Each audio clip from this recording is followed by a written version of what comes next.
Welcome to the show, everybody. I'm Dangerous Zygos, here with DJ Universe, Calvin Blingwell, and Dandy Market. And today we have to talk about a number that should make every creator pause: $150,000. That is the exact amount Yeezy is reportedly being sued for by a web design company for unpaid work. 150K for a website? Man, as an artist based out of Calabasas, I see this creative inflation all the time. But here's the thing, the work was already finished. This isn't just a gossip headline, it is a massive warning about what happens when high-profile brands treat their creative vendors like they are completely optional. Exactly, Calvin.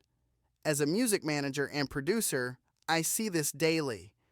The people building your site, shooting your visuals, mixing your tracks, designing your merch, they are not your helpers or your entourage. They are the actual operating system of your career.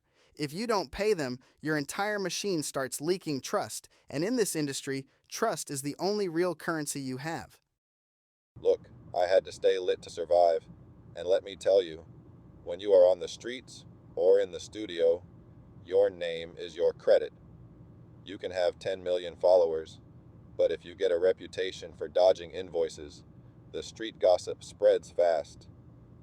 The best designers, the sharpest engineers, the top-tier shooters, they just stop answering your calls.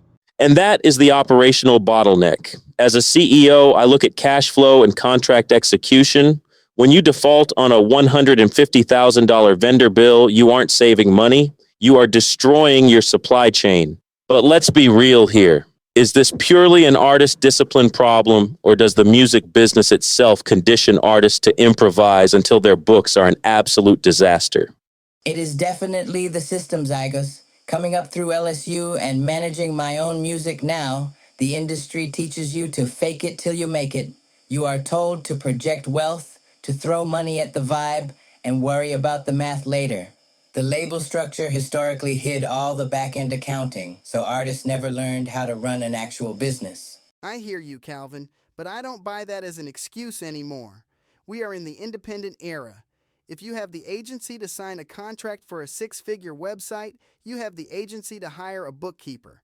Blaming the system is a cop-out when the tools to manage your cash are literally in your pocket. It is a mix of both, but at the end of the day, accountability lands on the person whose name is on the LLC. If you want to play big, you have to pay big and pay on time. So let's talk about the actual infrastructure. The first move is incredibly boring, but it is deadly serious. Open a separate business checking account today. Your streaming deposits, show money, and merch income cannot live in the same digital pile as your rent, gas, and weekend fast food. Man, that is a sermon right there. I remember when I first started getting small streaming checks, it was all going to my personal account. It is a nightmare come tax season. You need a system using platforms like Wave, Honeybook, or QuickBooks to track every single invoice, due date, and payment term. Specifically, understanding what net 15 or net 30 actually means. Yes, I will get you after the next drop is not a business model. It is a prayer. When you tell a designer you will pay them when the merch sells, you are asking them to finance your business interest-free. That is not how professional operators move. Look at the legacy of Master P and No Limit Records. Why did they run the 90s?